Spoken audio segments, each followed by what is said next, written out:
Hi friends, welcome to Anusri vlogs. ఈరోజు vlog వచ్చేసి తెలంగాణ స్టైల్లో నాటుకోడి పులుసు విత్ బగారా. తెలంగాణ స్టైల్లో నాటుకోడి పులుసు అంటే ముక్కలేని ముద్ద దిగదు. తెలంగాణ స్టైల్లో నాటుకోడి పులుసు ఎలా చేద్దామో చూసేద్దామా? కేజీన్నర నాటుకోడి పుంజు. కోడిని తీసుకొని మార్కెట్కి వెళ్దాం. చికెన్ షాప్కి శుభ్రంగా క్లీన్ చేసి చికెన్ ఇలా మనకి నచ్చినట్టు చిన్న చిన్న పీసెస్గా కొట్టిస్తారు. మార్కెట్లో కర్రీకి కావాల్సిన పుదీనా కొత్తిమీర తీసుకుందాం. పుదీనాని తెంపుకొని పక్కకు పెట్టుకుందాం. నాటుకోడి పులుసులోకి అప్పటికప్పుడే అల్లం వెల్లుల్లి పేస్ట్ మిక్సీ పట్టుకొని వేసుకుంటే కర్రీ చాలా టేస్టీగా ఉంటుంది. ఆనియన్స్, మిర్చిని కట్ చేసుకొని పక్కకు పెట్టుకోవాలి. స్టవ్ ఆన్ చేసి ప్యాన్ పెట్టుకొని అందులోకి ఆయిల్ వేసుకోవాలి. ఆయిల్ కొంచెం వేడయ్యాక ముందుగా కట్ చేసుకున్న ఆనియన్స్, పచ్చిమిర్చి వేసుకొని కలుపుకోవాలి. ఆనియన్స్, మిర్చి గోల్డెన్ కలర్ వచ్చాక చికెన్ని శుభ్రంగా వాష్ చేసుకొని ఇందులోకి వేసుకోవాలి. ముందుగా మిక్సీ పట్టుకున్న అల్లం వెల్లుల్లి పేస్ట్ని చికెన్లోకి వేసుకోవాలి.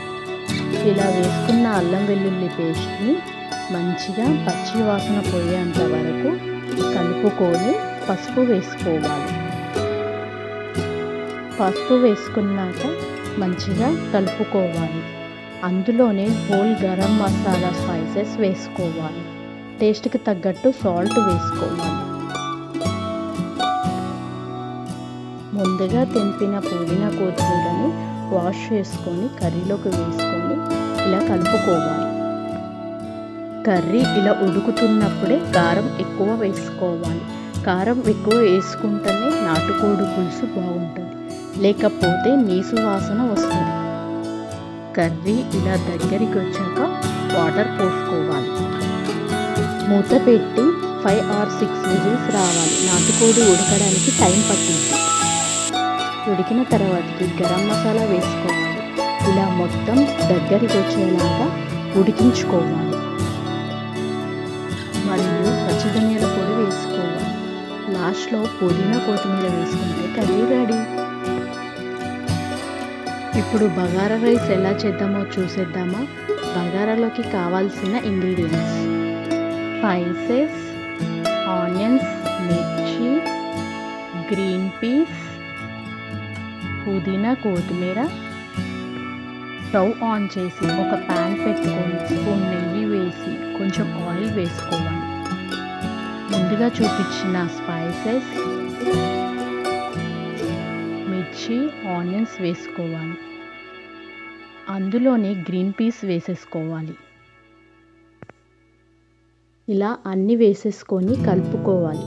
ముందుగా నానబెట్టుకున్న మిల్ మేకర్ని కూడా వేసుకోవాలి. ఇలా వేసుకున్నవి మొత్తం కలుపుకోవాలి. అందులోనే టేబుల్ స్పూన్ అల్లం వెల్లుల్లి పేస్ట్ వేసుకొని కలుపుకోవాలి. టేస్ట్కి తగ్గట్టు సాల్ట్ వేసుకొని పుదీనా కొత్తిమీర వాష్ చేసుకొని వేసుకోవాలి. వేసుకున్నవి మొత్తం కలుపుకోవాలి.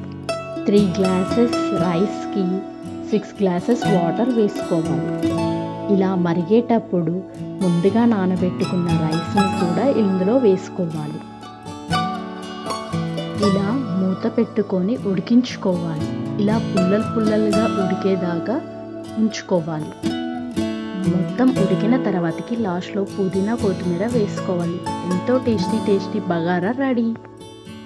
ఎంతో టేస్టీ తెలంగాణ స్టైల్లో నాటుకోడి పులుసు రెడీ. ఇప్పుడు టేస్ట్ చూద్దాం. ఒక ప్లేట్లోకి సర్వ్ చేసుకోవాలి. మా వీడియో మీకు నచ్చినట్టయితే లైక్, షేర్, సబ్స్క్రైబ్.